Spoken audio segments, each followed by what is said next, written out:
এই রিক্সা 12 নম্বর সেক্টর।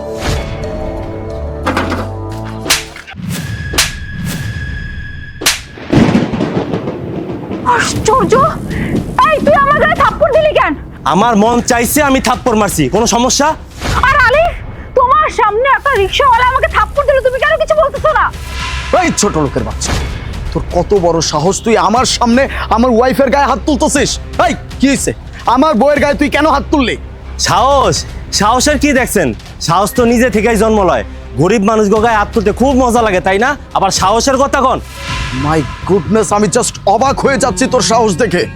তুই আমার বউয়ের গায়ে হাত তুললি তো তুললি, আমি যখন জিজ্ঞেস করলাম আমার বউয়ের গায়ে কেন হাত তুললি, তখন তুই আমাকে কি বলতেছিস? তোর ইচ্ছা হয়েছে এই জন্য তুই তাকে মারছিস? তোকে কিন্তু এবার আমি... ও আচ্ছা, খুব গায়ে লাগছে তাই না যে আপনার বউর গায়ে হাত তুলছি? আপন মানুষের গায়ে হাত তুললে এরকম একটু কষ্ট লাগবেই।